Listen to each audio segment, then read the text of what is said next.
Hello everyone, welcome to episode 3, Who'da Thunk It? Matt Pointer and Matt Tognini back with you, and we're going to talk about all things bike in the last 7 days here. Well, in it's this not great really land 7 of WA. days, No? because we did this Thursday, and we still haven't been... What day is it today? It's Tuesday. 5 days. 5 days. Oh, it's been a busy 5 days because we've got more content today. And I'm going to kick the show off very simply with what I think is one of the greatest rides of a West Australian cycling team in the history of West Australian track cycling. Congratulations, Cameron Meyer, Sam Welsford, Michael Freeberg and Stephen Hall, winners of the Southcott Cup, Australian Teams Pursuit champions for 2016 in a championship record time of 3:55. You know, Matt, that time would have won them the gold in Sydney at the Olympics, It's would have medalled them amazing. in the two Olympics post that. Well, the thing is, here's the thing.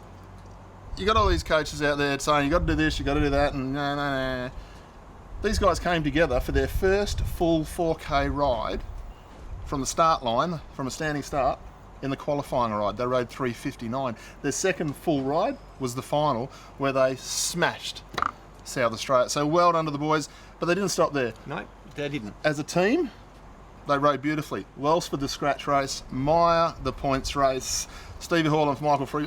Personally, Stevie Hall's ride in the Teams Pursuit is, I think, one of the best rides going around. 3:55. I really don't think anyone in that team deserved a national title more than Stevie. More than Stevie Hall. Look, I he's agree. been there that Totally. many times and stood either side of that top step Yeah. a few times, so well deserved. Because the other boys, they've all been world champion. They all are world champions. Champions, You know, and Stevie's always been, like we call it, he's the winningest bike rider we know locally. I'm just so stoked that the kid has been able to go out there and get the bands, you know, because he's got some very big shoes to fill with Father Murray. You know? He did win a Bernie wheel race. He did win a little bit more than the Bernie wheel race. Yeah. Look, and you can't forget Cam Meyer, rocked up for the IP, individual pursuit, for those who don't understand what that is. First one in 9 years, Matthew. First IP's done in 9 years, wins a silver medal. Rides a 4:16. 4:16. It's Rides a 4:16. only 6 seconds slower than the great Jack Bobridge. Exactly right. And another mention, just they're our track enduro seniors. One of the other senior men we need to mention is Ben Young, who took 3rd place in the Kieran. But what he actually did do that really set the cat amongst the pigeons is he knocked out, didn't punch him out, he beat Matthew Glaitzer in round 1. Number 1 seed, goes out, qualifies 9-7, Matty Glaitzer. Gets put away by Ben Young. Well done, Ben Young. Don't know you from a bar of soap. Never seen you in real life. Past you in the street, wouldn't know who you were. But shake your hand. Yeah. Well done. Well done. Girls did well. Tale Christie medalled. Our juniors under 19s did well. They Even the grandmother of the group, Rebecca Whedon, ran. I didn't call you. I can say grandmother. that I'm not. because she's punched me many times. She did a fantastic job, showing the girls how a bit of determination works. 5th in the time trial. 5th in the time trial. I can't remember what she got in the Kieran, but she did okay. Yep. Certainly did not disgrace herself, and now she's off at the Masters Nationals, and I would expect her to That's what win you multiple do. medals. That's what you do. You go to the elite nationals as a taper. Yeah. Who does that? I know for a fact. Who's capable of doing that? I know for a fact that she tried out different gear ratios at the Elite Nationals to get it right for the Masters Nationals. Exactly. Well done, Beck. Well done, love Beck. you. We absolutely love Beck Whedon to bits. She's a mate of ours, and we wish you all the best for the Masters Nationals, mate. Where were you at the weekend? I was in Pemberton. What's at Pemberton? Pemberton had I think it was the 10th or the 12th Pemberton Classic. 2 races, being the crit on the Saturday on probably the most brutal criterium course in WA, if not Australia. Only crit course that I can remember in Australia that would be worse was the one that they used to run at the top of Bulla in the Sun Tour. Well, we weren't good enough to No, I ride was that. never good We enough got to friends ride who rode that. Yeah, Eddie Holmes rode that. Yeah, he didn't like it. Hank Bogans. And then the road race, which is a really brutal road race. Basically you go up a 2K climb 50 metres from the start. Was there any controversy at Pemberton? A little bit of controversy. The commissaires were adamant that anyone who crossed the white lines, double white lines in that last 2K period of the race would get rubbed out and no excuses. Now there is a rumour, better than a rumour from what I can gather, that someone in the women's race crossed the double white lines coming into the finish, improved their position and was not rubbed out. I have no issue with that person. They did what they did and they took the result home. The commissaires, though, need to be strong to their word. If they say they're going to rub someone for doing something, rub them. There you go. Matt Tognini, right here, right now. The other thing that we're going to talk about is international stage races. There's a couple. There's a couple. There's the Torino- Paris-Nice. Paris-Nice is on. Yeah. Richie Port, gone. G-A-W-N, gone.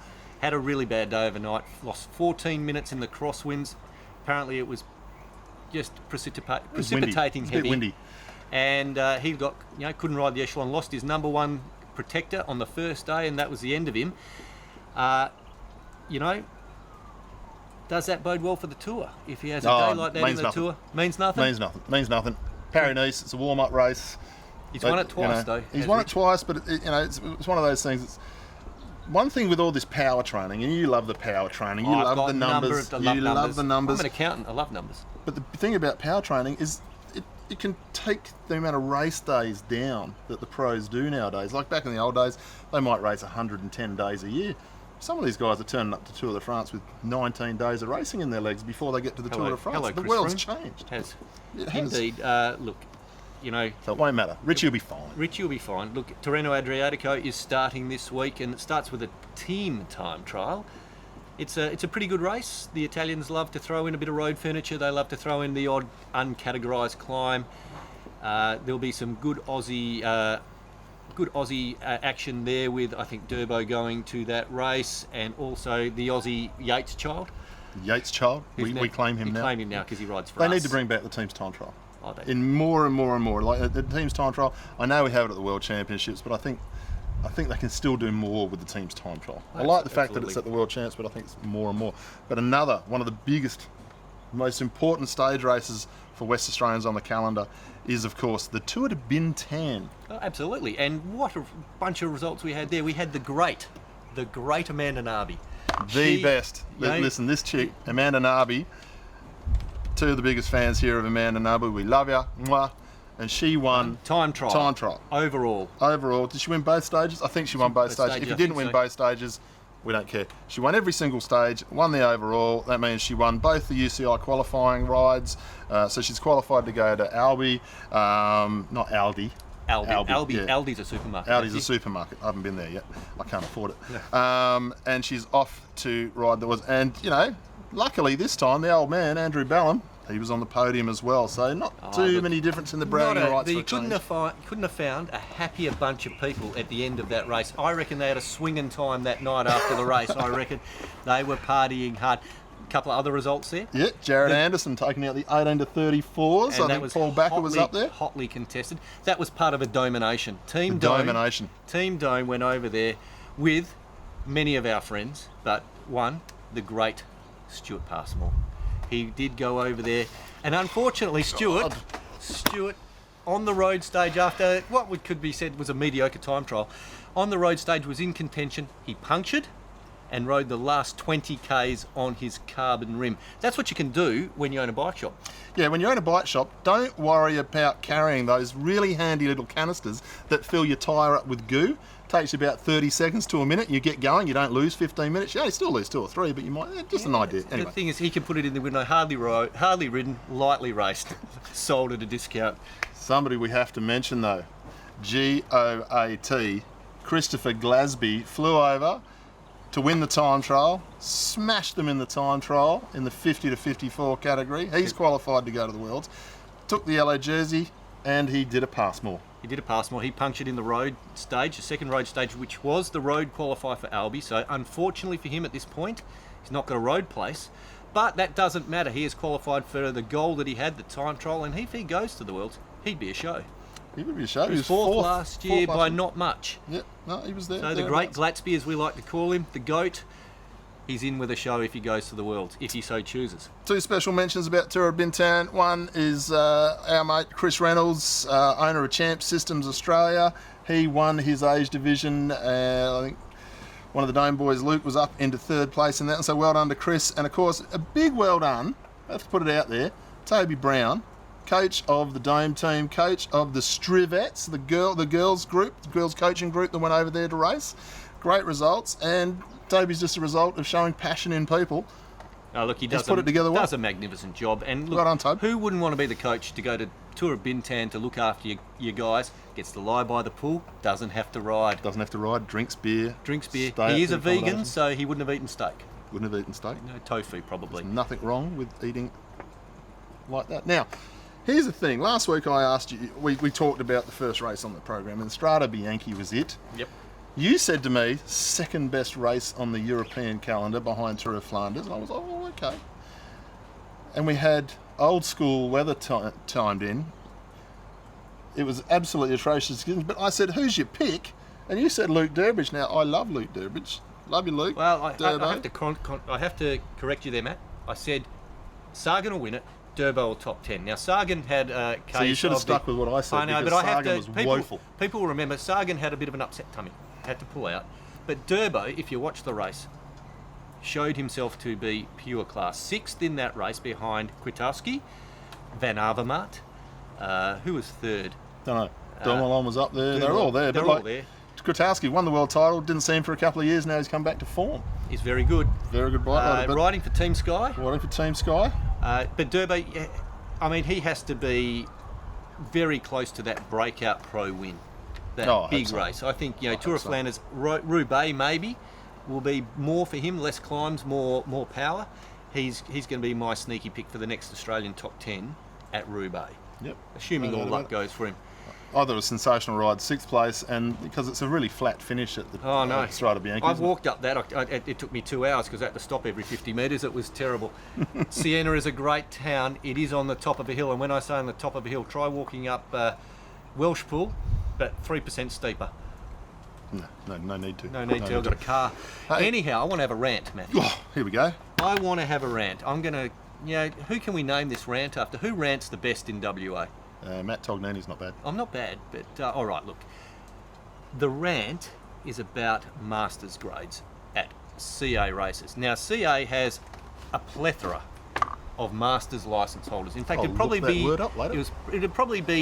the most licences would be held by 35-year-olds and over.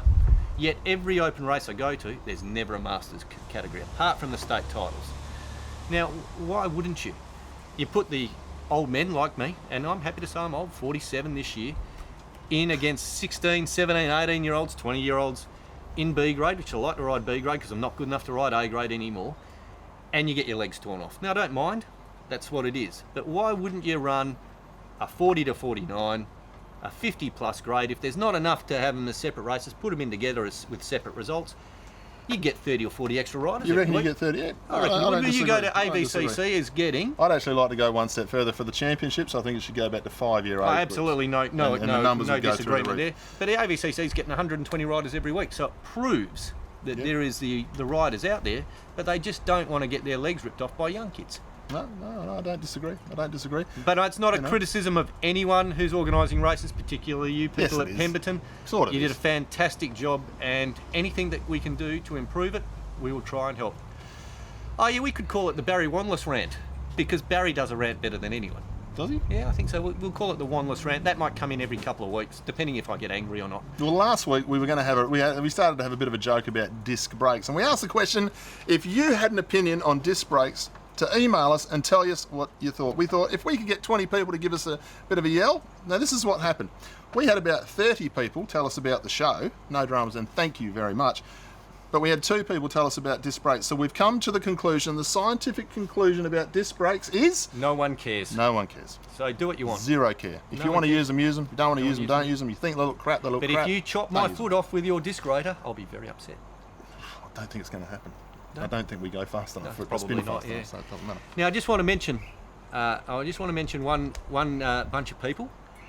Now, I got a Facebook message, because apparently that's superseded email now. Facebook message from young Becca Carter. Becca Carter is an English pro woman cyclist who came to Perth late last year and stayed almost 3 months to train. Well, fantastic girl, goes very, very well. She's with Team WNT in the UK, and they were watching our blog last week. They were watching it, and they were suitably impressed. Apparently, we got giggles out of them. Giggles? Us. They're probably just looking at us and giggling. Probably. Now, looking at shiny heads. Shiny heads. You got slightly more shiny than me today. Now, that's right. Becca, or Crasher Carter, as they call her. Crasher Carter, or Heartbreaker Carter. I don't know why they call her that. Why do they call her Heartbreaker Carter, She can answer that. I don't know. we would like to say that we are very impressed that you took the time to watch, and we're going to adopt you as our official Women's Pro Tour team. Yes. Other than Orica, because the great Jess Allen rides for Well, Orica. Jess Allen's still number one, but we're now going to put WMT number one. Number one. Number one team, number one girl. Absolutely. Now, Yeah. Becca has said that she will send us some results from time to time, and we'll Send talk us a them up. jersey, double XL, little, Little. and we'll wear them on the show. We might even wear them on the show, but I've got some details. If anyone wants to support them, go to their website. We'll put it up later, and give them a yell. Great bunch of girls. They go very well, and they're currently in Spain, making me very jealous. I don't know. It's pretty good where we are. It's But not anyway, bad. last week you heard me talk about Jens Voigt coming to town. Everyone was like, is he for real? I haven't heard anything about it, blah, blah, blah, blah, blah. Jens Voigt is in town on Wednesday, the 15th of March. Now, I mentioned there was Next going week. to be, it's next week, so probably a week from what I'm saying right now. There is going to be a dinner. It is going to be held at the Shaw House in Swanbourne. It's $120 per person. If you would like to get a table, if you would like to get a ticket, contact West Cycle. You can find them. If you Google West Cycle, you'll find the phone number because that's how professional we are. Jens Voigt will be there. Travis Meyer will be there. And also the fastest man over 4 kilometres, Jack Bobridge, will be there. I'm going to ask them a few questions on the night. If you've got a question that you'd like to ask Jens Voigt or Jack Bobridge or Travis Meyer, something that they haven't been asked before, email us at matt1@iinet.net.au. See, I can't even read the script. There you go. matt1@iinet.net.au, and we will, or Matt will, ask those questions because I'm not gold enough to actually talk to them. They won't let me talk to them, and they wouldn't want to talk to me. They will let you talk to them. They will let you talk to them. Hey, coming up this weekend is the one event you can keep to yourself. It's a time trial. It's on a road, and it's the ATTA State Championships at Wandy this Sunday. Over 40 kilometres. 40k. I remember doing 40k time trials, both of On them. your Bucks night day, I did the 40k state title at Hopelands. It was horrible because we went paintballing after that and someone shot me in the cods. I was sore all over for days. Only your cods. Only my cods. I was surprised they were able to get an aim at something that small. Now, go to Wandy. I think the entries are still open, but only for a day or so. If you like to test yourself against the clock, go along. Peter Meyer does a great job. All the helpers down there. You can't speak more highly about them. Anything we want them to ask us before next week? Oh, ask us anything. Ask us We'll throw it open. Same email address, matt1@iinet. iinet.net.au. You can ask us anything. Now, we may not answer. We may. Just ask us, and you'll see. I'll tell you what is on this Sunday. Rouchard Cycling Club members and anyone who buys Champs' clothing. There's a sundowner at Crank Cafe from 3 o'clock onwards. We're going to have a new range down there. You can come and try on sizes and have a look at the range we've got there. There'll be a few drinks on. Toggers is buying. And on that bombshell, we'll finish for this week. Thanks very much for watching, and we'll see you next week.